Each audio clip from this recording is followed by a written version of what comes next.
Assalamualaikum warahmatullahi wabarakatuh. Alhamdulillah wassalatu wassalamu ala rasulillah wa ba'd. Ashabul fadilah, tua imam kita, tua bilal kita, ahli lawatan kuasa surau, dan muslimin muslimat yang saya kasihi sekalian. Pertamanya syukur pada Allah, panjang lagi umur kita, dan pemaaf dari saya tak pakai kopi ya. Saya tengah hari ni tak naik kat bukan terlupa sungguh kat mana kopi yang tak. Tadi turun kereta pakai songkok, naik ke rumah hantar makanan pada isteri sekejap turun ketiga sekali dengan kopi yang tak bertuan ya. Mudah-mudahan kita dapat sambung pengajian tazkiyah an-nafs ataupun pengujian jiwa. Dalam siri yang lalu telah kita sebut tentang tasawuf ni apa dia, dan beberapa takrifan yang dikira ramailah ulama pilih, ulama beri makna tentang tasawuf. Jadi minggu ni kita nak sambung sikit lagi pada muka suratnya yang kelima. Jadi ada yang kata juga tasawuf ini asal daripada bahasa Yunani. Ni pandangan lah. Kalau kita tak tahu pun tak ada mustahak ni, cuma dah nak campurkan ilmu. Dia kata tasawuf ni asal dia kalimahnya Sufia. Sufia. Jadi bila sebut Sufia, falsafah. Jadi Sufia ni cintakan hikmah. Mana orang cintakan hikmah ni tuan, kadang dia bercakap pun dia renung dulu, kerana setiap yang dia tengok ada hikmah tu.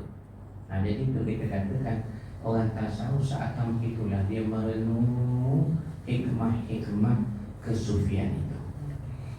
Terdapat juga pendapat yang menyatakan bahawa perkataan tasawuf diambil sebenarnya nama orang zaman jahiliah dahulu yang kuat ibadat. Ini telah kita syarah.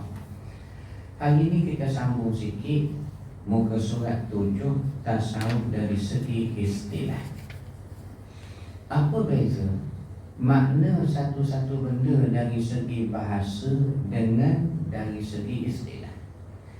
Biasanya definisi ni kalau dia bahas dari segi bahasa, dia akan jadi pendek-pendek sahaja makna tu, sepatah, 2 patah, dia tak panjang. Tapi kalau dihurai dari segi istilah, maka dia akan jadi panjang. Itu beza definisi satu benda dari bahasa dengan dari istilah. Saya buat contoh dalam siri yang lalu. Kita kata haji lah. Haji ni kalau nak bahas pendek dari segi bahasa, makna dia mudah je, menuju. Al-hajju, haji itu al-qasdu, menuju. Dan memang perbuatan haji ni yang paling jelas kita nampak apa dia? Tuju Allah ya. Tinggal anak bini, tinggal kerja buat, tinggal harta pusaka, tinggal saka pusaka orang lah kalau ada tu. Tapi nak katanya tinggal untuk tuju. Tetapi kalau kita bahas panjang sikit dari segi istilah, kalau dari segi istilah panjang makna haji, satu ibadat penyempurnaan rukun Islam yang kelima, dilakukan pada bulan-bulan tertentu dengan syarat-syarat tertentu. Panjangnya itulah biasa.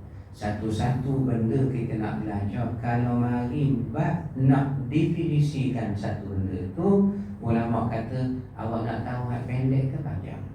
Hak pendek bahasa, hak panjang istilah. Jadi minggu ni sampai dah kita ni definisi tasawuf dari segi panjang istilah. Saya bacakan ni. Saya bacakan dari segi istilah. Dari segi istilah pula kita nukilkan sebahagianlah sahaja. Kalau kita banyak pun tuan, dia tak lari makna lebih kurang. Antaranya ialah pertama, satu tokoh tasawuf dia beri makna tasawuf dari segi istilah. Siapa tokoh ni? Ma'ruf nama dia. Ma'ruf Al-Karhi.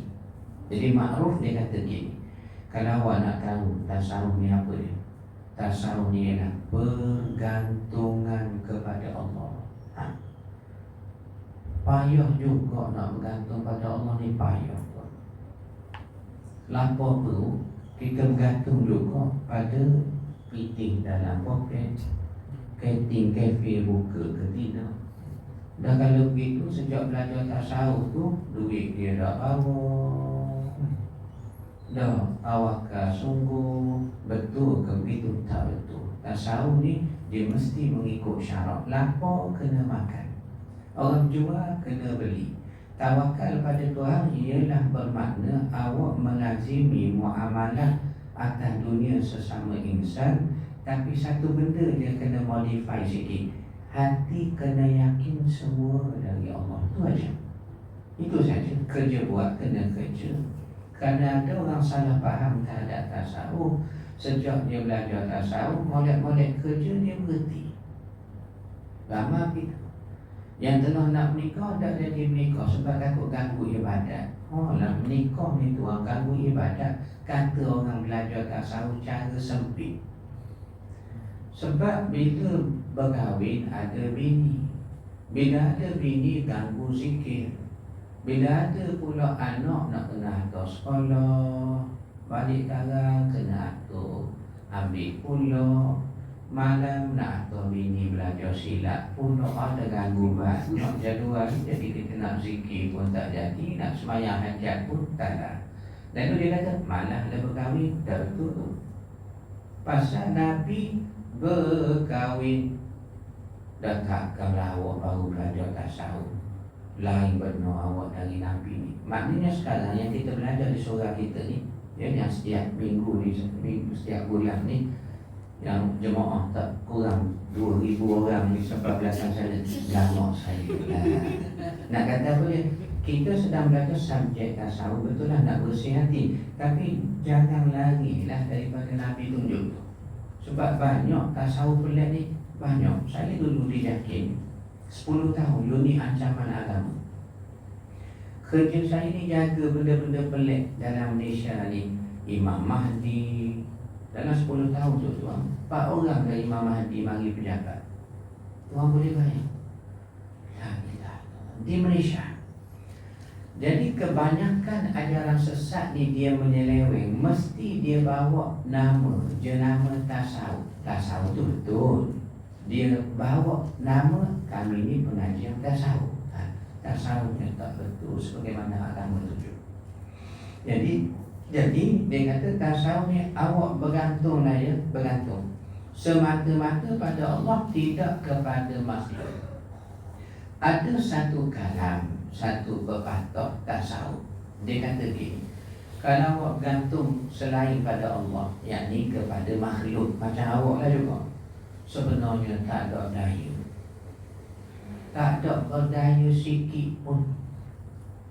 Sehingga kata mereka al-istighathatul makhluqi bil makhluqi ka istighathatil masjuni bil masjuni. Apa maksud dia? Minta tolong seorang makhluk kepada makhluk, mana bergantung sesama mereka. Dia kata samalah lemahnya seperti minta tolong seorang banduan kepada banduan. Banduan dalam penjara, dia minta tolong kawan dia sebelah lokat dia. Mat, ada benda, lepas aku sekejap Mat. Dia kata boleh, mau mari lepas aku dulu. Mau mari dulu, mau dulu. Begitulah.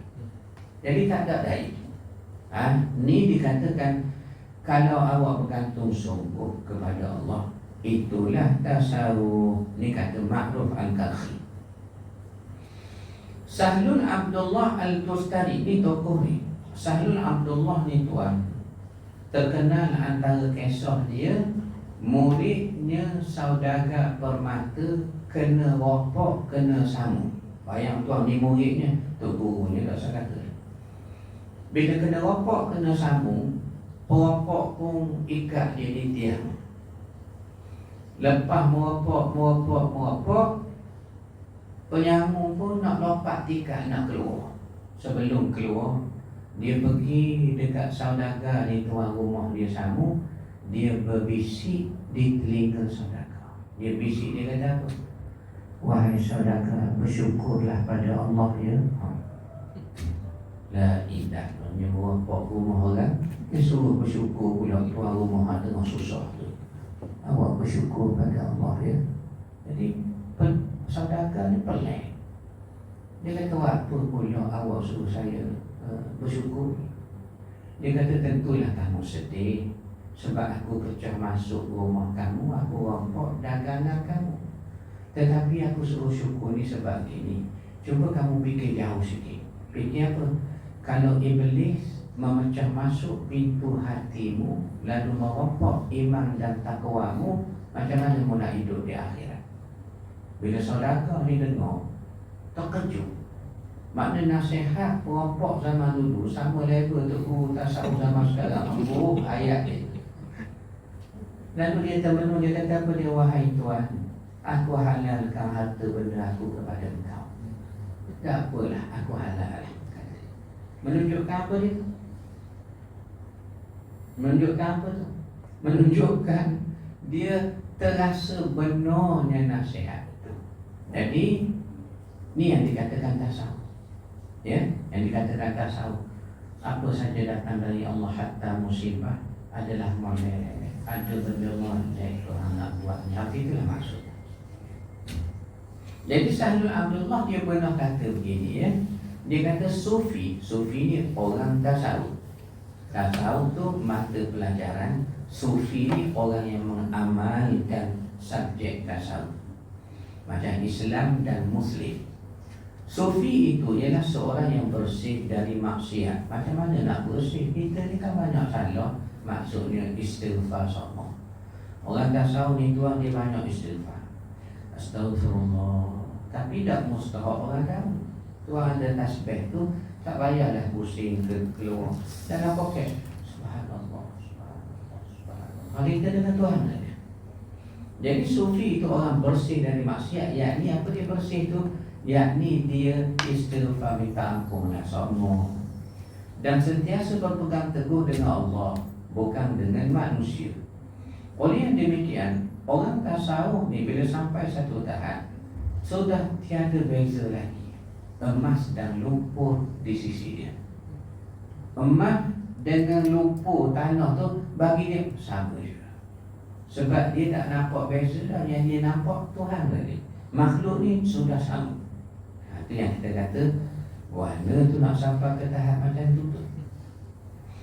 Ketiga, Abu Turab An-Nakhshabi berkata, sufi ialah seorang yang tidak dikotori oleh sesuatu pun, malah bersih daripada semua maksiat. An-Nuri berkata, ni kita petik kata-kata tokoh tasawuf. Dalam nak faham apa erti tasawuf, biar kita petik kata tokoh-tokohnya sendiri. Antara tokohnya An-Nuri ya. An-Nuri dia kata gini, tasawuf bukanlah tulisan dan bukan juga ilmu. Maknanya yang kita belajar ni bukan tasawuf ni. Ni kita cuma bincang saja. Dan tasawuf itu apa?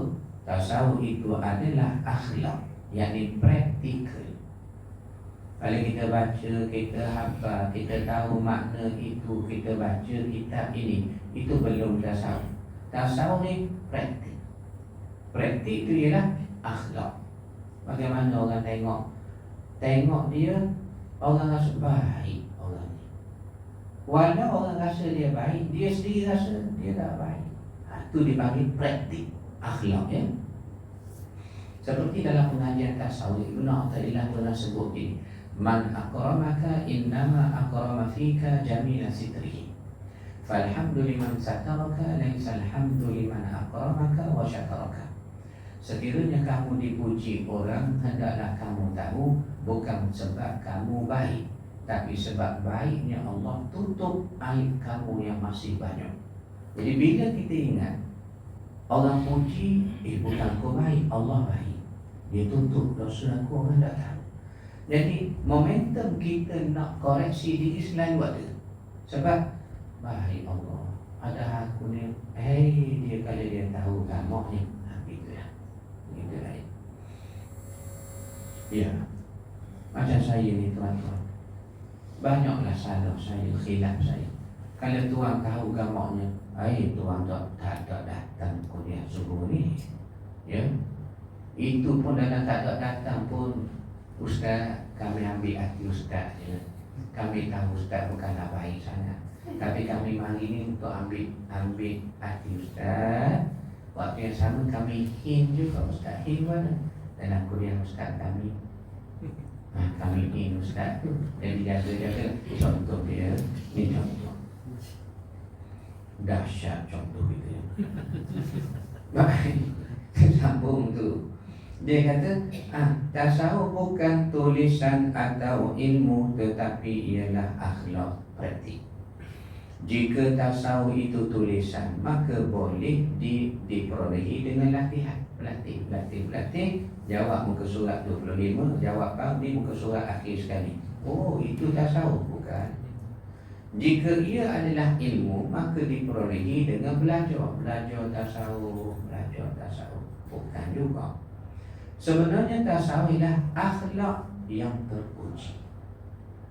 Akhlak yang terpuji. Seseorang itu tidak sekali-kali dapat berakhlak dengan akhlak ilahi hanya menerusi ilmu dan tulisan, melainkan dalam hatinya sudah tumbuh rasa rendah diri, bukanlah saya ni baik sangat. Jadi orang begini automatically dia akan sentiasa dalam keadaan baik, kerana hati dia sedar. Dr. Abdul Wafaq At-Taftazani berkata, pada dasarnya tasawuf ni sebenarnya akhlak. Dia kata akhlak dan roh kepada Islam, kerana seluruh rukun Islam diasaskan kepada akhlak. Apa rukun Islam? Mengucapkan syahadah, sembahyang, puasa, zakat, pergi haji, sekian. Semua sekali benda ni kalau terlaksana pun tuan, dia dengan akhlak, yakni dengan hubungan batin kita kepada Allah Subhanahu Wa Taala. Jadi ini kata Al-Taftazani rahimahullah. Samnun bin Hamzah pula kata, kalau awak tanya saya tasawuf ni apa, tasawuf ialah kamu yakin tidak memiliki apa-apa pun, dan kamu yakin kamu hanya dimiliki oleh Allah saja. Awak tak milik apa-apa, melainkan awak hanya memiliki Allah, dan awak tidak dimiliki oleh siapa-siapa, melainkan awak hanya dimiliki Allah. Awak memiliki Allah dan dimiliki Allah. Itu dipanggil tasawuf. Kata Samnun. Dalam ni, kalau ikut dia ni, kalau ikut Samnun ni, tapi semua sekali menjurus kepada manusia dengan Tuhannya saja. Syekh Ahmad Zarruq berkata, Ahmad Zarruq ni siapa? Kalau kita baca kitab tasawuf, terutama Ibnu Athaillah, ni sebagai pengetahuan kan, nama Ahmad Zarruq ni kita jumpa semua. Jadi orang kata siapa Ahmad Zarruq ni? Syekh Ahmad Zarruq ni ulama ataupun scholars yang datang kemudian setelah Ibnu Athaillah mati. Ibnu Athaillah ni dianggap maha guru tasawuf. Beliau yang mengarang kitab tasawuf yang terkenal, sehingga di Nusantara ni tak ada orang dah baca kitab ni kerana subjek tasawuf, iaitulah Al-Hikam. Al-Hikam Ibnu Athaillah. Ibnu Athaillah ni mati 800 tahun dah. Wih, lama 800 tahun dah tuan. Lama. Sudah 800 tahun. Tetapi kitabnya masih menjadi pahala pada dia. Dah putu ya. Dah putu. Jadi Ahmad Zarruq ni ulama terkemudian yang datang menumpang berkat kitab Hikam Ibnu Athaillah, lalu dia tolong hurai. Sebab kitab Hikam ni tuan tahu tak tebal mana? Saya beritahu ya, tebal tuan. Kitab Hikam asalnya sebenarnya tebal. Tebal berapa muka surat tuan-tuan rasa? Maaflah kalau saya sebut dengan kejut, 25 muka surat. Berapa ustaz? 25 muka surat saja. Dah tebal mana? Tebal tu bila mari ulama kemudian dia hurai. Ini kita panggil ulama kemudian dia tumpang berkat kitab tu. Kitab ni bila tanda berkat Allah 800 tahun dah mati orang baca lagi. Itu tanda berkat. Macam kita yang berkat di dalam rumah kita tu gila-gila, Bojan siri bercakap dengan cinta Mayani, Walia Syari. Oh banyak. Yang tuan-tuan cipang lagi sampai sekarang tu ya. Ni 800 tahun mati, kitabnya masih dibaca. Ulama kemudian mari tumpang berkat. Macam mana nak tumpang berkat? Huraikan dah, takut orang kemudian tak faham ni. Maka sebab tu jadi panjang. Ahmad Zarruq ni dia hurai kitab Hikam Ibn Athaillah bagi pihak dirinya saja sebanyak 17 kali huraian. Payah nak faham tu, saya buat faham mudah. Dr. Zulbakri kita, sama mufti kita, beliau syarah kitab Hikam ni. Hikam tu 25 helai. Beliau syarah, saya syarah, jadi 3 jilid. Setiap jilid tebalnya begini, kali 3. Jadi tebal ni lah kita kata. Itu dipanggil sekali syarah. Ahmad Zarruq 17 kali. Kalilah 17. Itu yang nak kata ulama dulu. Ulama 17 kali. Dan sehingga sebahagian syarahan beliau ini dicuri orang. Mana plagiat ni kerja-kerja copy paste usaha orang ni dari dulu dia ada. Tapi dulu orang gila curi karya, curi ilmu. Sekarang ni tu kalau kita tulis buku, waktu ke masjid nak beri percuma je lah, letak di situ. Tuan-tuan ambil lah buku nak beri percuma 2 tahun di situ buku tu. Punya tak ada nilai, orang rasa buku ilmu. Tapi dulu dicuri orang. Karya syarahan oleh Syekh Ahmad Zarruq dicuri orang. Kenapa? Orang dulu dia faham nilai ilmu. Saya dulu pergi ke Balai Seni Lukis Negara. Ayah kawan saya kerja situ. Saya memang minat seni tau. Tengok, kadang bukan fahamin lah. Ada satu lukisan tu, harga dia 16,000 waktu tu. Saya tengok apa hal dari 16,000 ni. Kalau tengok tu lukisan tu, kita tak faham, dia tak ada gambar orang, tak ada. Dia hanya macam cat terbalik, atas kertas, jadilah lukisan. Gitulah sepaham saya. Tak ada apa benda ni. Tu kerana kita bukan ahli, kita tak rasa nilai. Tapi kalau orang ahli gambar ni, dia lalu depan tulisan tu, mungkin dia tengok lukisan tu menangis dia.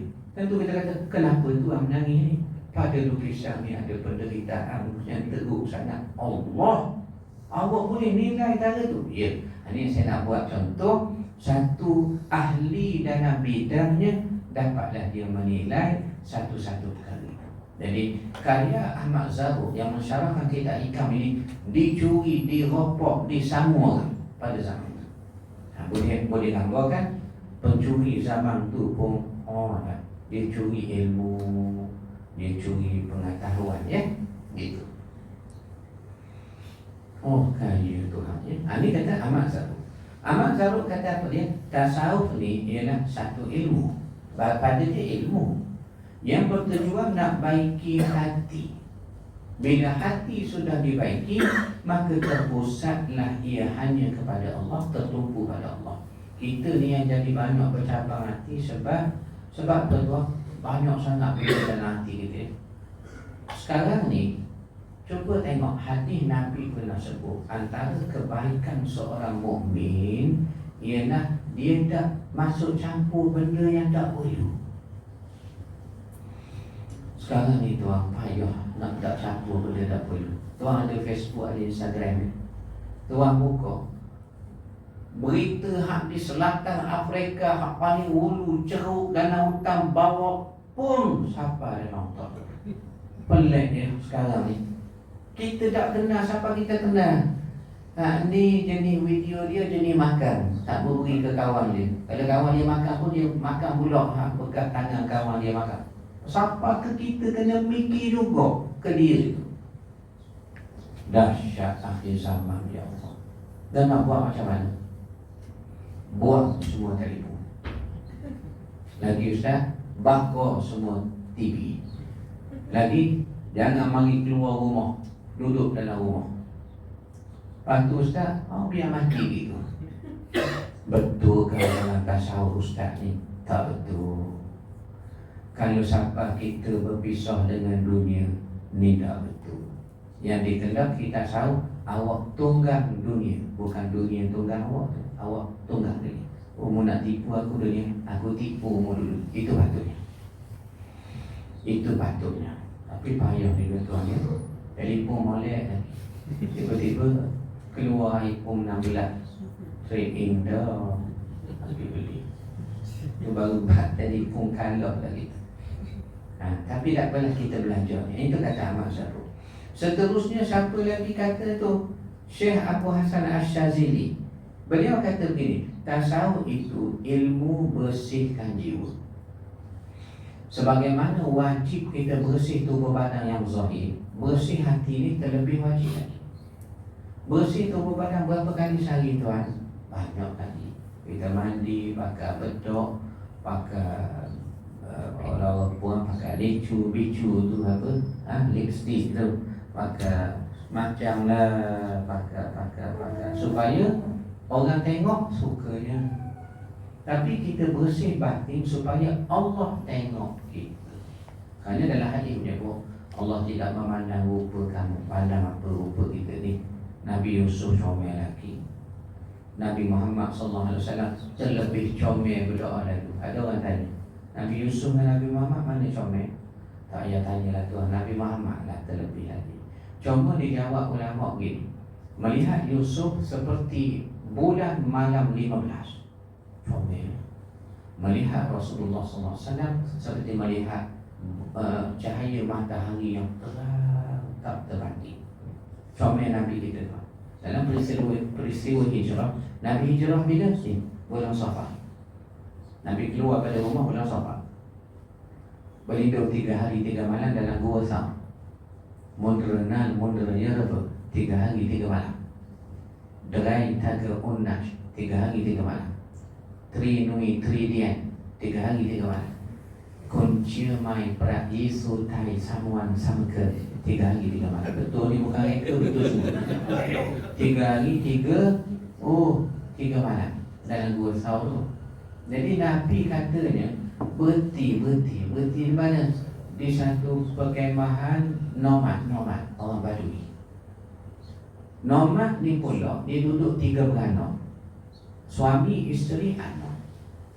Isterinya bernama Ummu Ma'bad. Sebab tu hadis tentang tengok comelnya Nabi ni yang riwayatnya Ummu Ma'bad. Sebab Ummu Ma'bad tengok Nabi bercakap dengan beliau. Jadi Ummu Ma'bad ni duduk dengan suami dia Abu Ma'bad dan anak dia. Agaknya anak dia nama apa dia? Ma'bad lah. Dan nama dia Ummu Ma'bad, suaminya Abu Ma'bad, anaknya Ma'bad lah. Ma'bad. Jadi bila Nabi berhenti, ini yang kita boleh tahu rupa Nabi kita. Sebab Ummu Ma'bad tengok dekat Nabi berhenti perkemahan nomad Badui nak minta susu dalam perjalanan. So dia tengok, dia kata, seorang yang sangat ketara serinya. Dia Rasulullah SAW ni digambarkan berseri, tapi ketara sangat. Comel lah. Seorang yang sangat ketara serinya.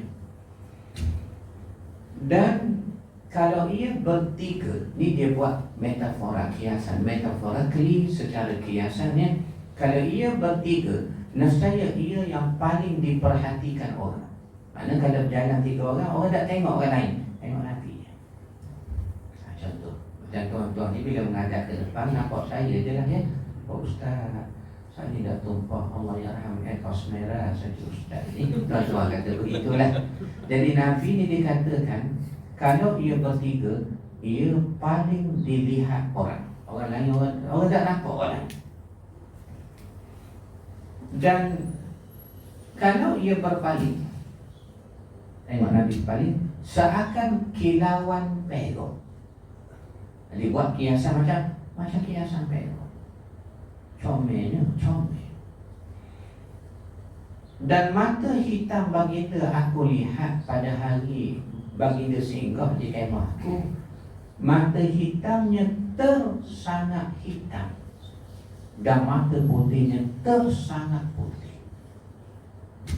Oh, comel Nabi. Kalau tuan-tuan balik sekarang diri depan cermin, cuba tengok mata hitam tuan-tuan ganda. Kita sangat hitam dah. Putih klinik kolesterol tinggi. Putih. Mata putih ke sangat putih dah. Kuning sekali. Berjaga malam main game Mario tu. Jaga malam. La ilaha illallah. Jemaah kita di Shah Alam. Laki bini. Bininya kata tu, saya pun jawab, ya cu, tolonglah nasihat Abang Haji tu. Saya kata sebab apa kan? 60 lebih dah malam jaga main game. Saya kata, la ilaha illallah, ada tu. Ada penyakit gini yang mari ujung-ujung ujian pada kita. Mula-mula reunion sekolah asalnya, dia jumpa kawan-kawan lama, dia jadi begitu. Dia main game jaga tengah malam. La ilaha, bukan mainan kita dah game ni tuan. 60 lebih, bukan mainan dah. Masa kata 60, saya tahun ni 46. Cukup bulan 12 hujung tahun ni, cukup 46. Tuan-tuan catatlah, 1 bulan 12. Ingat tu. Hujung tahun ni 1 bulan 12, cukup saya 46. Saya perasan umur 40 masuk 45 saya berhati. Pertama dia rasa mudah sebab, mudah sayu hati. Orang cerita-cerita benda lama, berair sikit mata. Amai teringat, Allah sedih. Kan teringat zaman sekolah kita mengusik ke cikgu. Cikgu lalu kawasan kubur, kita baling batu atas, takutan cikgu tu. Mengenai pada Allah jahat kita dulu. Hamai mikir jadi 40 tu dia naik sikit. 40 dah naik. Dan sebenarnya Tuhan tolong banyak kita. Umur 40 ni makan tak banyak mana. Saya perasan nak makan tak. Dan kita bukan nak makan sedap. Jadi Tuhan tolong suka puasa sunat. Kalau boleh makan-makan umur 40 ni, udah galau, benda-benda gitu je. Lobster, apa ni, ikan keloh, pating house tu. Begitu je, tak mau sedap-sedap sangat je tuan. Begitulah. Saya nak beritahu ni, Tuhan tolong banyak. Berjaga malam supaya kita tahajud.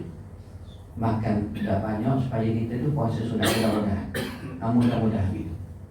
Tetapi Tuhan uji. Di ujung-ujung gini macam-macam ada orang macam tak adalah.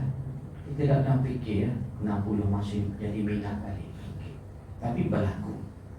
Jadi kita berdoalah Tuhan supaya selamat kita ini selamat. Ya, itu kata Syekh Abu Hasan Asy-Syadzili.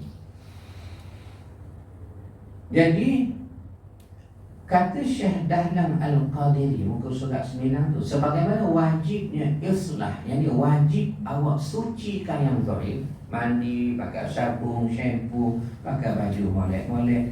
Mana zahirnya awak jaga. Terlebih wajib awak jaga yang batin. Lebih wajib lagi awak bersih hati. Sebab Tuhan tak tengok tubuh badan kita ni. Tuhan tengok hati kita. Tuhan tengok hati kita. Baiknya orang tu, saya pagi-pagi lalu kat Putrajaya tengok orang menyapu sampah. Lalu saya fikir, selalu saya fikir, tak dia berzikir banyak mana kita tak tahu. Sambil-sambil sapu-sapu, subhanallah. Kita tak tahu orang dengan Tuhan ni. Kita tak tahu orang dengan Tuhan. Dan kita nampak pakai baju gini kerja security, pakai baju gini manager, pakai baju, itu yang kita nampak. Hubungan dengan Tuhan tidak tahu Tuhan masing-masing. Bahkan Sayyidul Abdullah Al-Tustari ketika ditanya bagaimana caranya untuk dapatkan tasawuf, beliau jawab nak dapat tasawuf mesti ada 3 benda. Pertama, mengurangkan makan. Diet lah namanya, bukan puasa. Kurangkan makan. Kedua, sentiasa beribadat kepadanya. Zikir, istighfar ni kena sama-sama. Sebab kita memang buat salah sama. Apa salah kita sama ni? Yang masuk surau ni, saya tak mengumpat orang ustaz. Betul. Ada awak berzikir tak ada? Awak terkena penyakit lalai. Lalai dari zikir dianggap dosa bagi orang yang mahu dekat dengan Tuhan. Mana mungkin awak boleh lupa Tuhan? Awak tarik nafas ni kan izin Allah. Nak boleh lepas tak ni? Boleh lepas tak ni? Allah kata, bagilah lepas Ustaz Rashidi kesian dia. Tapi lepas-lepas ni takkan tak tarik, nanti mati pula. Boleh ke tak tarik? Tuhan kata, bagilah.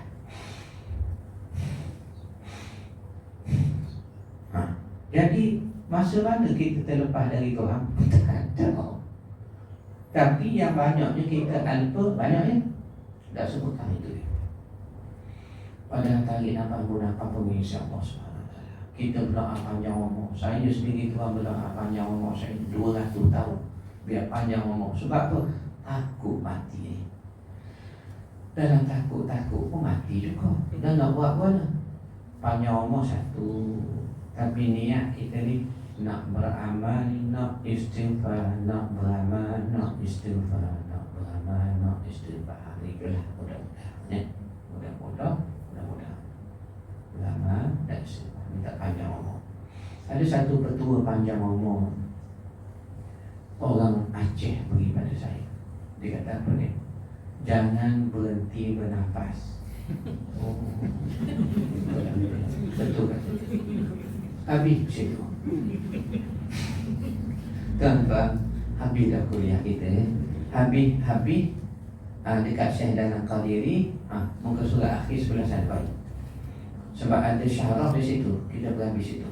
Korang akan makan, sentiasa ibadah dan uzlah dari kesibukan dunia. Apa maksud uzlah? Asingkan diri sekejap.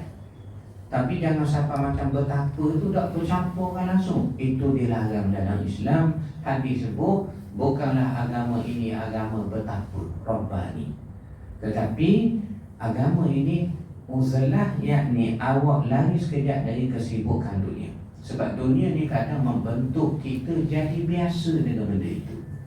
Dulu sebelum mari Kuala Lumpur, kita dah rajin sembahyang maghrib lambat. Sejak sampai Kuala Lumpur kerana jam hari Jumaat, Hulu sekalian jam. Lama-lama biasa lah. Mula-mula awak sembahyang lambat terasa juga bersalah.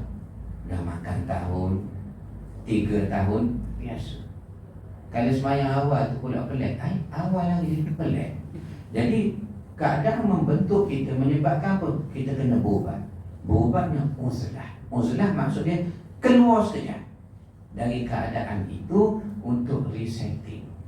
Ambil leave sebulan contohnya. Dah balik kampung 30 hari memang cuti, tak ambil gaji. Tidur tengah tendang. Jadi 30 hari itu tidur je. Apa yang awak koreksi diri? Tidur. Jumpa orang-orang lama, minta nasihat. Tak lama, nasihatlah ke saya. Ide Yusuf, Iwamang, Saleh Sani, pokok pengat, ide Tundolah. Tuan-tuan tak kenal nama saya sebut nama orang kampung saya amat lagi lama dah. Kenapa saya sebut? Saya tak kisah tuan-tuan tak kenal. Tapi sentimental value bagi saya. Supaya bila saya tengok Allah, orang-orang ni lah hak jekoh marah kita. Jangan begitu. Sampai kita jadi orang.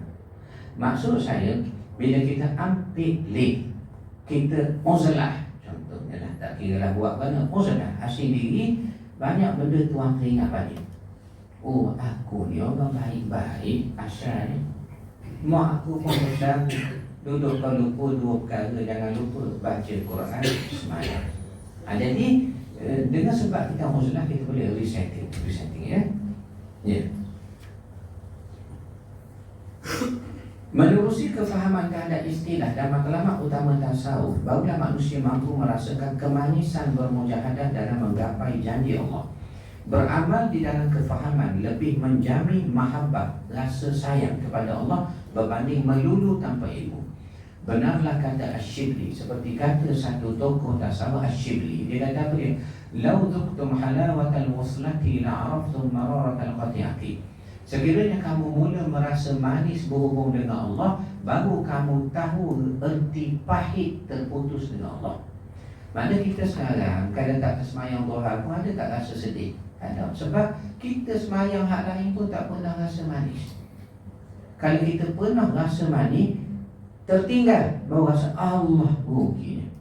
Maknanya Satu orang ni bila dia dah kenal rasa manis, baru dia faham erti pahit tu. Contoh mak kita, dia telefon kita Kuala Lumpur, "Mak, balik hari Jumaat, Sabtu, hujung minggu ni." "Sebab apa, Mak?" "Balik, aku nak kenal budak orang seorang supaya menikah. Aku umur 60 dah menikah lagi." "Balik." Terpaksa balik kita. Dengan mak ni memang kita tak lawankan mak kita. Balik. Mak kita pun katalah, lepas Zuhur nak pergi tengok budak tu. Aku berjanji dah dengan mak ni, pakai semak-semak molek dah syuk. Kita pukul 12 tak mandi lagi. Sebab apa? Tak ada semangat lah nak tengok. Sebab hati kita sudah tersangkut ke kerani pejabat kita. Budak ITM Syahalah, praktikal kuliah Art and Design tu, kita minat sangat. Tetapi lah, mak nak orang kampung, hati kita tak suka orang di Kuala Lumpur sana. Puan, kita tengok dulu lah aku. Tapi tak ada semangat. Ini kita kata tak pernah rasa manis, kita akan faham rasa pahit. Pukul 1 mak kita tengok tak mandi lagi. Mak kita pun marah, dukung kita, mak kita mandi. Taklah kata mandi air panas takut sejuk.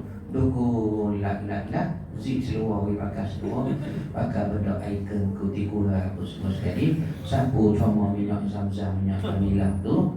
Sembuhlah minyak wangi 1000 bunga. Okey.